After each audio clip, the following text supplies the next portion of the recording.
na área da libertação? O senhor lembra aí? Pior caso. Sem citar nomes, mas Pronto, lembrando aí que o senhor vivenciou. Interessante, porque o senhor falou sem citar nomes, né? E hoje tem pessoas que trabalham com... Tem algumas pessoas que trabalham com libertação e postam a libertação, né? Isso eu acho errado, mas...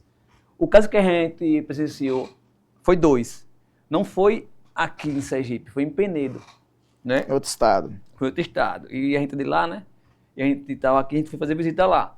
E nisso, a gente chegando em um certo local, a minha esposa, ela começava a colocar sangue para fora, né? Isso era uma unção que era para saber se naquela casa ia ter morte. E muita gente não entende isso. Ela começava a colocar sangue, vomitava sangue.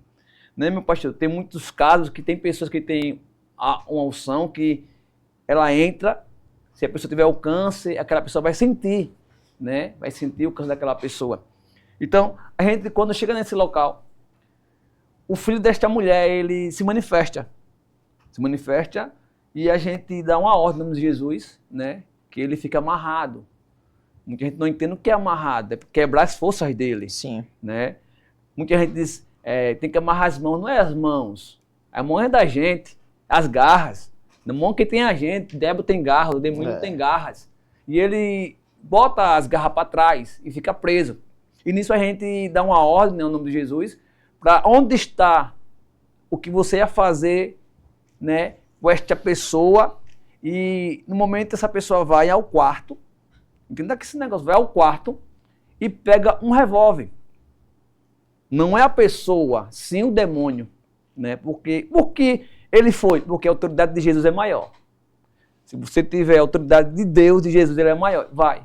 E nisso, quando ele pega a arma, a mãe dele também se manifesta.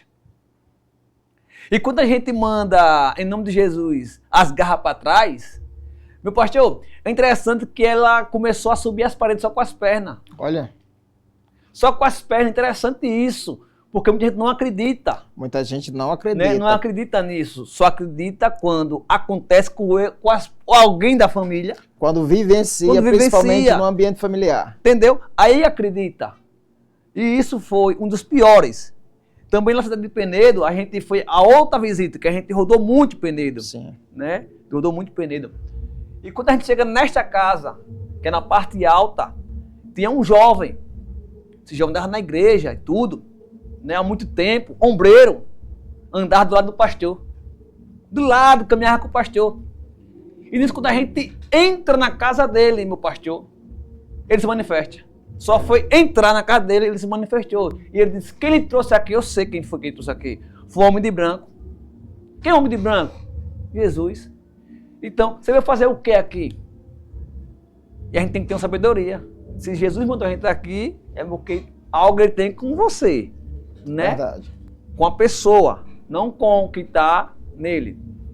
E ele começa a se rasgar.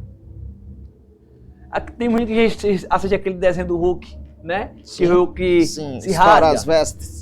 E a gente pergunta, porque numa casa a gente pode entrevistar, a gente pode conversar, mas numa igreja não. A gente pode perguntar, pode fazer algumas perguntas, né? E a gente pergunta quem está nele. E ele fala, o bagaceira. Olha, tá vendo?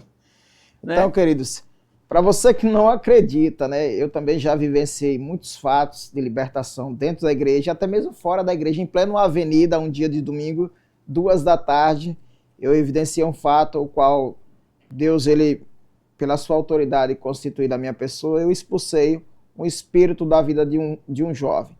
Então, querido, a libertação, ela é primordial, ela faz parte, assim como no culto tem oração, louvor e palavra, ela faz parte da caminhada cristã de todos aqueles que se diz discípulo de Jesus.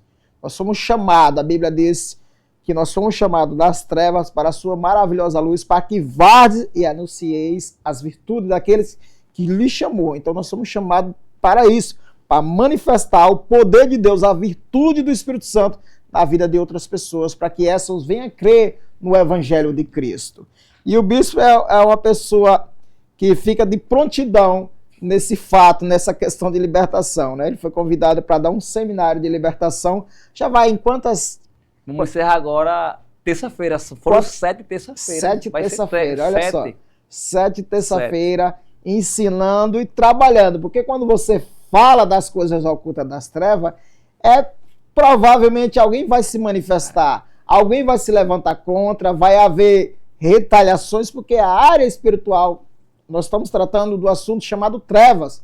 Eu já vi casos na igreja que o homem chegou na igreja, ele chegou quando eu terminava uma aula de teologia, e aí ficou para o culto, ficou a tarde toda na igreja, ficou para o culto da noite, eu tive mais uma aula, às 6 da noite, às 18 horas, e aí na hora do culto, das 19 horas, o culto de libertação, dia de sexta-feira, ele se levantou, quando estava sendo feita a oração de libertação, já foi colocando as mãos para trás, e já foi se prostrando, e quando chegou lá na frente do altar, já estava possesso.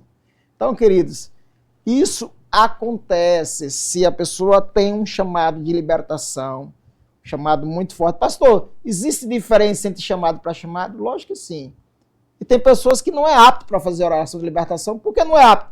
Porque muitas vezes ela está no ministério, mas ela está desligada com as coisas do reino de Deus. Ela está desligada com o ambiente espiritual. Às vezes o pastor está orando, está ali concentrado, todo mundo buscando a presença, mas a pessoa está lá como um telespectador, né? Só uma pessoa que foi lá como admirador. Eu gosto da igreja, vim aqui, eu gosto do culto, eu gosto do pastor fulano, da pastora ciclana, e aí vai assistir o culto ali, mas ela está totalmente fora do culto, ela está desligada de tudo que acontece. E não só congregando ou visitante, também tem obreiros que ao invés de estar ali analisando a situação, o ambiente onde ele está congregando, fica desligado. Eu já vi obreiro que em culto de libertação, enquanto nós intercedemos, o obreiro estava lá, com o olho fechado, orando dentro da igreja. Eu chamei ele no canto do obreiro, abra seu olho, porque para você tomar uma mãozada, aí não é difícil não. E eu já não só presenciei, mas vi casos e casos acontecer dentro da igreja. Eu já vi um caso que a mulher chegou para orar na igreja, e quando ela se aproximou do altar, que ela se inclinou, se ajoelhou, a cabeça topou no altar, imediatamente ela se manifestou. Já vi casos de pessoas que era o demônio sendo expulso e ela gritando, eu não saio, eu não saio, eu não saio. E a pessoa tem que ser ousada, mas quando eu digo ousado, uma ousadia, lógico, com humildade diante do Senhor, para dizer, saia em nome de Jesus. Não há demônio, não há principado, não há potestade, não há trono, não há dominações que suporte ouvir o nome de Jesus. Saia em nome de Jesus. Essa é a palavra de ordem, nenhum espírito resiste a esse nome.